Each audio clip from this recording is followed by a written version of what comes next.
Bonjour mes élèves, j'espère que vous allez bien.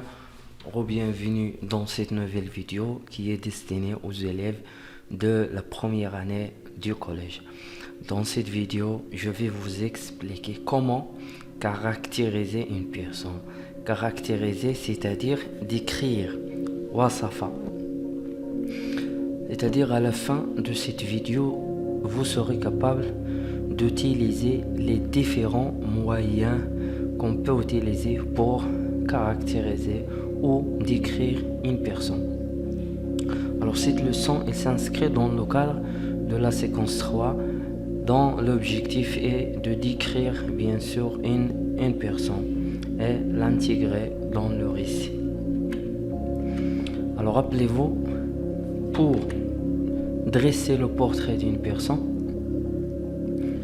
يعني باش نديرو الوصف متكامل ديال واحد الشخص كنوصفو on peut décrire son aspect physique. Alors l'aspect physique c'est-à-dire décrire les parties du corps هو فاش كنوصفو الاعضاء ديال الجسد. Son aspect moral c'est-à-dire les défauts et les qualités العيوب والفضائل ديالو. Et bien sûr son aspect vestimentaire c'est-à-dire on décrit les vêtements portés par une personne. Alors à partir de ce support, on va dégager les différents moyens de caractérisation. La jeune femme était grande, blanche. Elle avait les yeux bleu foncé, la bouche rose, les dents comme de l'émail, c'est-à-dire des dents qui sont blanches. Dans son expression,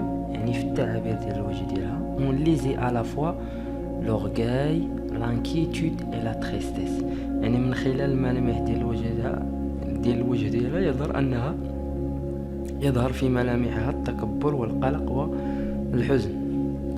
Sur sa tête, elle portait ce voile de soie noir nommé mizar, un foulard voile, qui sied si bien aux femmes.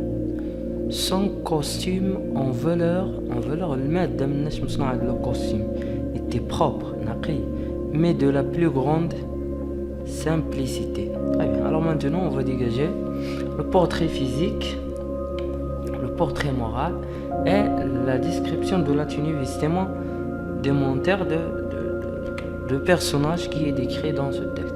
Alors le personnage qui est décrit, c'est une jeune femme. Alors maintenant, on va dégager son portrait physique. Je vais relire le texte une deuxième fois. La jeune femme était grande, blanche. Elle avait les yeux bleu foncé, la bouche rose, les dents comme de l'émail, c'est-à-dire des dents qui sont blanches. Dans son expression, on lisait à la fois l'orgueil, l'inquiétude et la tristesse. Sur sa tête, elle portait ce voile, un foulard de soie. C'est la matière, le foulard ou le voile, nommé Mizaro, qui sied si bien aux femmes. Son costume en velours était propre, mais de la plus grande simplicité. Alors, quel est l'âge de cette femme, sa taille, ses yeux, comment sont-ils ses yeux, comment est sa bouche, comment sont-ils ses dents, son portrait moral, il est comment, son aspect moral, son costume et sa voile. Alors, l'âge, il s'agit d'une jeune femme. La taille, elle est grande. Les yeux, ou la couleur des yeux, bleu foncé. La bouche, elle est rose. Les dents, comme de l'émail. Donc, voilà les mots, les différents moyens que nous avons utilisés pour décrire cette femme. Alors, son portrait moral, dans son expression, on lisait à la fois l'orgueil. C'est-à-dire, il paraît, qu'elle est orgueilleuse, qu'elle est inquiète, qu'elle est triste. La tenue vestimentaire, alors son costume elle est en velours et elle est propre. Le costume ديالها.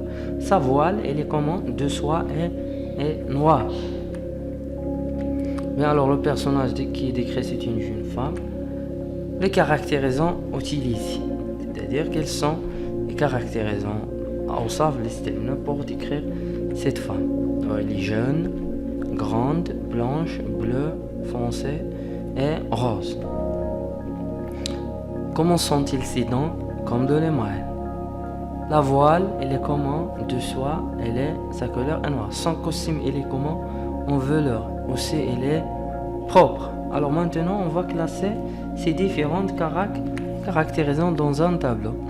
Il y a des adjectifs, des compléments de nom et des comparaisons. Grande, c'est un adjectif.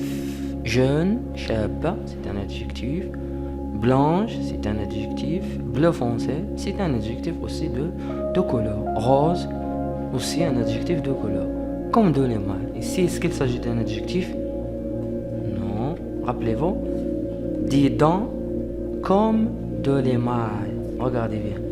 Des dents comme de l'émail. Alors, il ne s'agit pas ici d'un adjectif, il s'agit d'un comparaison. يعني تشبيه شبهنا الأسنان بواحد المادة. كوم كتعني بالعربية سي ان ادفيرب اللي كيعني مثل. باغ اكزومبل أحمد est courageux comme un lion. مثل الأسد. comme مثل. De soi. Est-ce qu'il s'agit d'une comparaison? Bien sûr, non. Rappelez-vous le texte. Ce voile, qui derrière le voile, de soi. Donc il s'agit d'un complément de nom. Qui يكمل لنا هاد le nom. Qui يعطينا معلومات إضافية على le nom. D'accord? Donc il s'agit d'un complément de nom.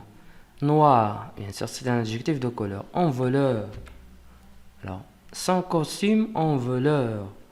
يعني المادة مناش مصنوعة هاد le costume. Donc c'est un complément de nom. On peut l'effacer, ce complément de nom. Propre, c'est un adjectif. Alors voilà les adjectifs, voilà les compléments de nom et voilà les comparaisons. Donc, pour caractériser une personne, on utilise généralement les moyens de caractérisation tels que مثل, les adjectifs, les compléments de nom et les comparaisons. Exercice 1. Vous allez souligner les caractérisations dans le texte suivant. Exemple. Eugène de Rastignac avait un visage, il est comment ce visage? Tout méridional. Donc voilà le caractérisant. C'est un adjectif. Alors vous allez dégager les autres caractérisants. Exercice 2. Vous allez compléter le tableau suivant. La phrase, le caractérisant, sa nature. Sa nature, c'est-à-dire est-ce qu'il s'agit d'un adjectif, est-ce qu'il s'agit d'un complément de nom ou d'un comparaison. Ma camarade de table est une fille sympathique et serviable. Alors oui, le caractérisant, sympathique et serviable. Sa nature, c'est à vous de compléter ce tableau. Alors merci, on se revoit dans une autre vidéo, Inch'Allah. Merci.